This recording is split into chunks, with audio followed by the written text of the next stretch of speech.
When an atheist professor publicly mocked God in front of Barron Trump, he thought it would be an easy win, but what he got instead was total humiliation. But before we dive, and let me know in the comments where you're watching from, it happened at one of those prestigious academic conferences where America's brightest young minds gather, the kind of event where professors love to show off their intellectual superiority and progressive ideals among the attendees.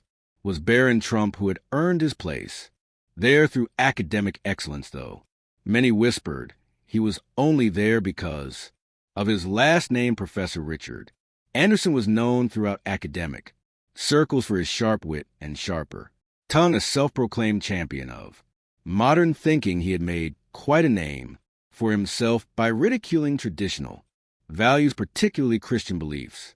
His lectures weren't just classes, they were performances where faith was the punchline and God was a joke. As students filed into the grand lecture hall that morning, there was already a buzz in the air. Professor Anderson's reputation preceded him, and everyone knew his lectures were more like intellectual gladiator matches. What they didn't know was that today's match would have an unexpected champion. The professor began his lecture with his usual flair, pacing the front of the room like a predator sizing up its prey, his topic leaving antiquated beliefs behind, embracing modern rationality. His eyes scanned the room, landing briefly on Barron, a slight smirk playing at the corners of his mouth. Little did he know he was about to face the most challenging and humbling experience of his academic career. Let's address the elephant in the room, Professor Anderson declared, folding his arms across his chest. Studies consistently show an inverse correlation between intelligence and religious belief. In simpler terms, for those who might need it, he smirked, looking directly at Barron. The smarter you are, the less likely you are to believe in supernatural fantasies. Several students shifted uncomfortably as Professor Anderson pulled up a graph on the screen. See this declining line? This is what happens to religious belief as IQ and education levels rise. Fascinating, isn't it, though?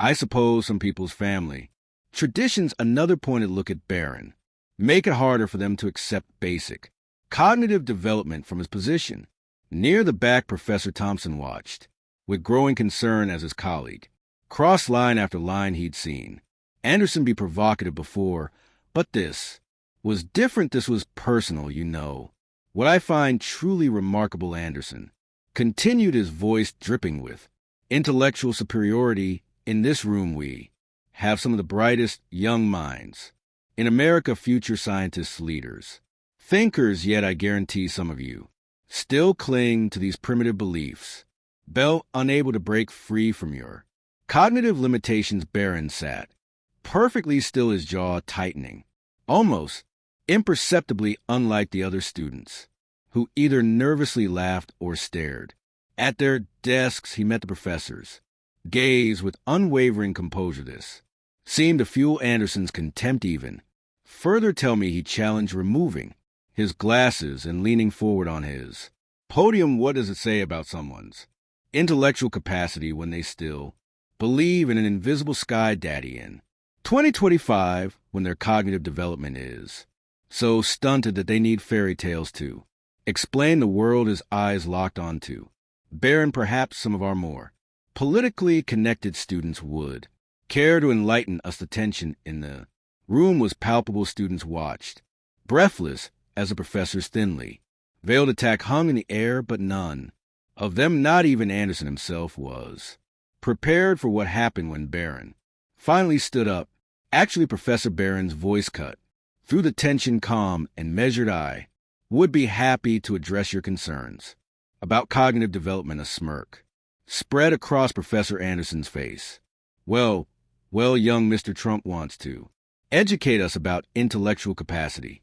He gestured theatrically. Please enlighten us about how your God fits into the modern world of quantum physics and artificial intelligence. First, Barron replied, maintaining his composure, I find it interesting that someone who champions Intellectual discourse would resort to mockery instead of actual academic. Discussion a few just echoed through the lecture hall, but since you brought up cognitive development, Anderson's smirk faltered. Slightly, this wasn't the fumbling response he'd expected. Oh, please, he interrupted, spare us the Sunday school lessons I've spent 30 years studying. Cognitive development, are you suggesting? You know better, I'm suggesting, Barron continued, his voice gaining strength, that your bias is showing. Professor, you claim to follow the evidence, yet you ignore the countless brilliant minds throughout history and today who reconcile faith and reason. Newton, Planck, Collins, ancient history. Anderson, scoff. Is God Magon too? Is that what you're going to tell us next? His attempt at humor fell flat as students watch.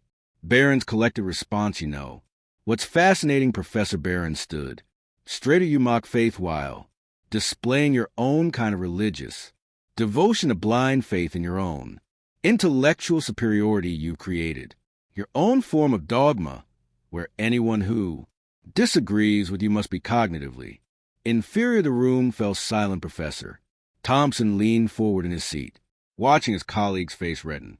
Anderson had an ed this level of articulation, this calm dismantling of his assumptions. His next words came out almost as a snarl. Fine, Mr. Trump, you want to debate? Let's debate. Come down here and explain to us all how your medieval beliefs survive scientific scrutiny. Show us the superior intellect of yours. As Barron began making his way to the front of the lecture hall, no one could have predicted how this challenge would end, least of all Professor Anderson himself.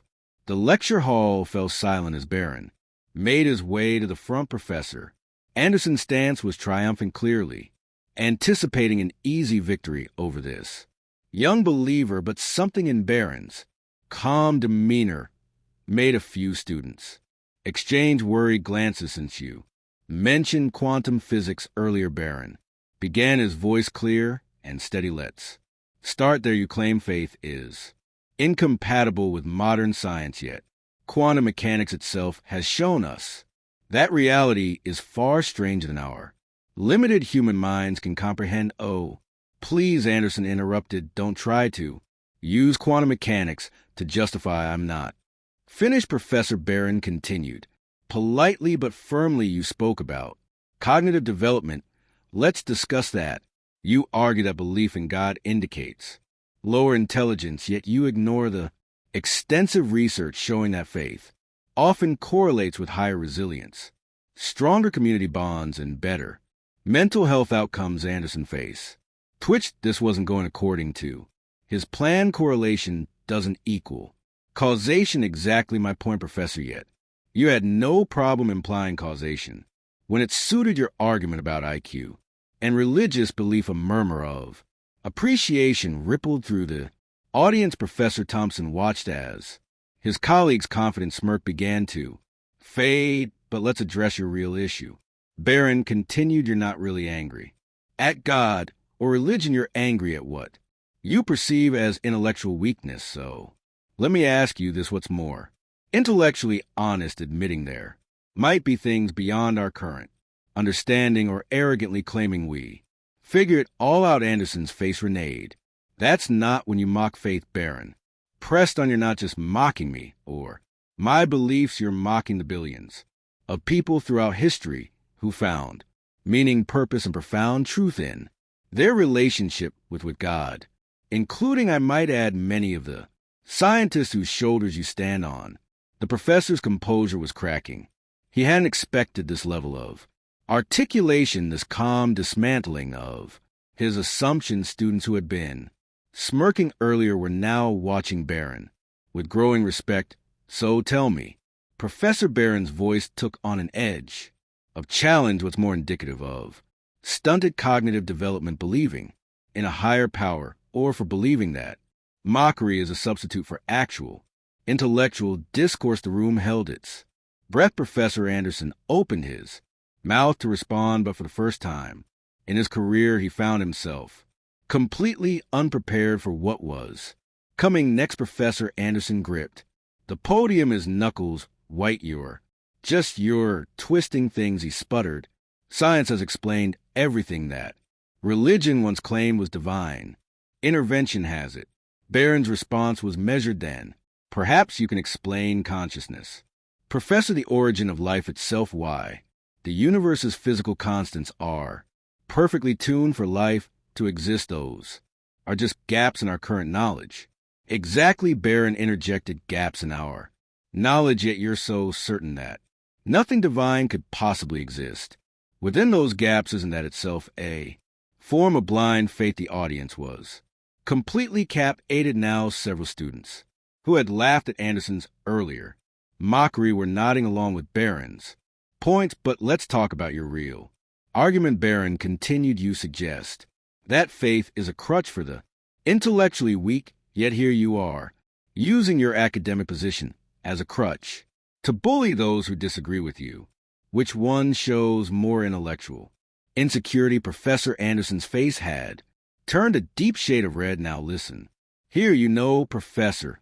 You listen. Barron's voice was firm but respectful. You claim to champion free thinking, yet you ridicule anyone who thinks freely enough to disagree with you. You preach intellectual superiority while displaying intellectual intolerance. The tension in the room was electric. Professor Thompson shifted uncomfortably in his seat, seeing his colleagues' carefully cultivated authority crumbling before his eyes. So, here's my question for you. Barron paused, his gaze steady. If belief in God is such a sign of intellectual weakness, why are you so threatened by it? Anderson opened and closed his mouth, but no words came out. The silence in the room was deafening as Barron prepared to deliver his final argument, one that would leave the professor wishing he'd never started this confrontation. I'll tell you why. You're threatened. Professor Barron's voice carried clearly through the silent hall, because deep down you know that your entire worldview rests on a fun FAL contradiction. Anderson gripped the podium tighter. What contradiction? You claim to follow evidence and reason, yet you've made an absolute negative claim that God cannot exist. Any true scientist knows that proving a negative is impossible, so your certainty isn't scientific at all. It's dogmatic. The professor's face paled slightly. Students who had been taking notes were now just watching transfixed.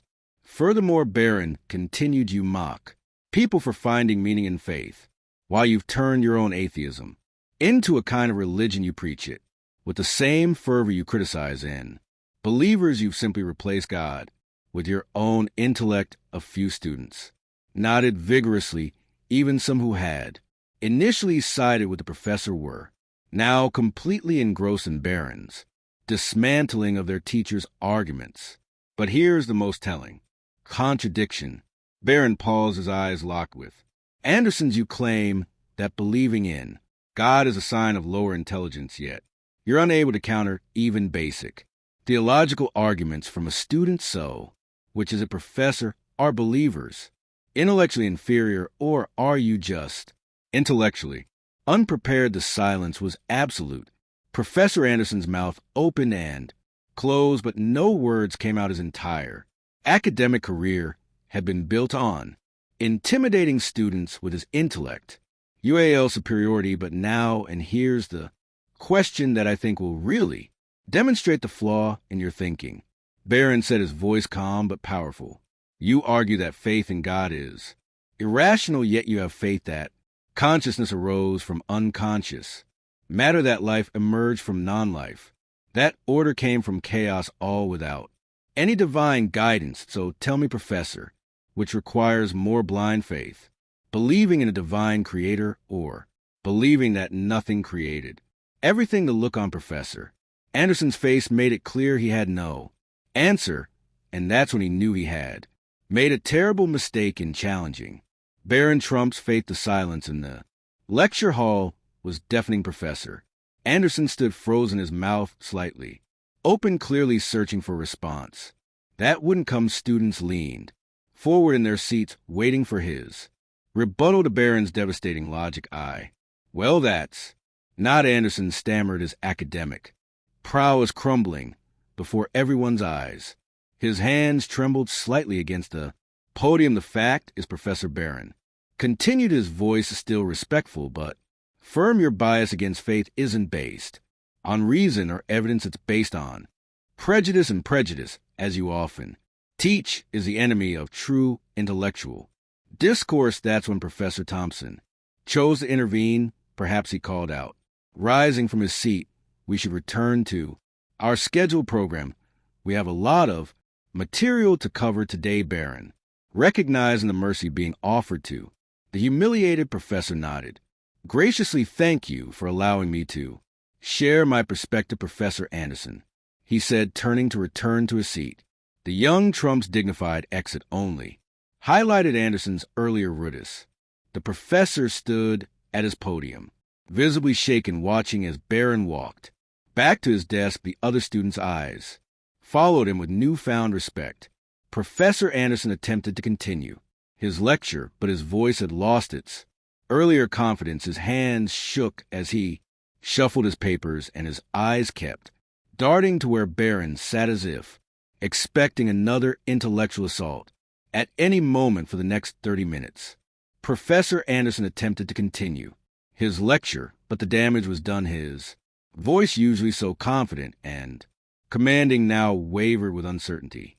Every assertion made seemed to echo with his earlier humiliation. Students who had once hung on his every word were now stealing glances at Barron, their expressions a mixture of awe and respect. A few were quietly taking notes, but not about the lecture. They were recording what they had just witnessed, the modern approach to the cognitive development. Anderson's voice trailed off as he caught sight of Barron taking careful notes, the same composed expression on his face. The professor quickly looked away, losing his train of thought entirely. In the back of the room, Professor Thompson watched with a mix of sympathy and understanding. He had warned Anderson about his increasingly aggressive attacks on students' beliefs, but his friend had been too convinced of his own intellectual superiority to listen. The once mighty professor's hands trembled slightly as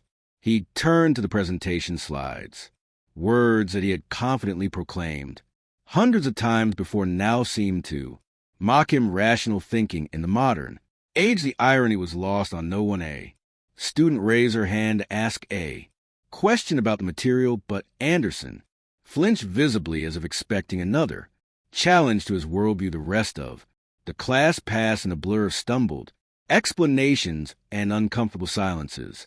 Not a single person in that lecture hall was thinking about the scheduled material. They were all replaying the moment when a young man's unwavering faith and sharp intellect had systematically dismantled their professor's life's work. As the lecture finally drew to a close, the usual shuffle of students packing their bags was accompanied by an unusual buzz of excited whispers. Groups were already forming, all discussing what they'd witnessed. Did you see how he just I've never seen anyone stand up to him like that. The way he stayed so calm while the Professor Anderson barely managed to dismiss the class's usual authoritative closing remarks, reduced to a mumble. We continue next time. His hand shook as he gathered his materials, avoiding eye contact with everyone. A small group of students who had previously laughed at his anti-religious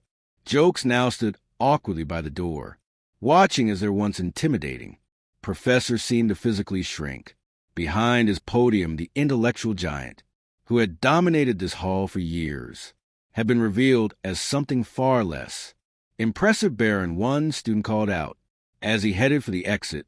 That was incredible. Others nodded in agreement, some even applauding. Through it all, Barron maintained his humble demeanor, politely thanking them but refusing to revel in his opponent's humiliation. Professor Thompson approached his colleague, who was still frozen behind a podium. Richard, he said quietly, perhaps this is an opportunity for some reflection. Anderson just nodded, his eyes fixed on where Barron had been sitting. The young Trump's empty seat seemed to mock everything Anderson had believed about faith, intelligence, and his own intellectual superiority. The question now wasn't whether he would change his approach to teaching, it was how much of his worldview would survive this devastating encounter. As the conference concluded that afternoon, Professor Anderson was seen sitting alone in the now empty lecture hall, staring at his notes, 30 years of mocking faith reduced to meaningless scribbles, by a young man's unwavering conviction. "Excuse me, Professor," was Barron, stopping by before leaving. Anderson looked up, his arrogance replaced by something new. "Respect you know," Anderson said quietly. "In all my years of teaching, no one has ever made me question my own intellectual arrogance like you did today." Barron smiled graciously. "Sometimes the strongest arguments for faith are made by those who try to destroy it." The professor nodded slowly. "Maybe," he replied. "The truly closed minds aren't the ones who believe in God, but the ones who mock those who do." That day became legendary in academic circles, not just as the day when Barron Trump defended his faith with extraordinary eloquence, but as proof that when truth meets arrogance, truth always wins. A video from that lecture hall has circulated through every major university in America, reminding everyone that faith and intellect aren't enemies. They're allies in the search for truth. If this story inspired you, don't forget to like and subscribe. Thanks for watching. God bless you, and God bless America.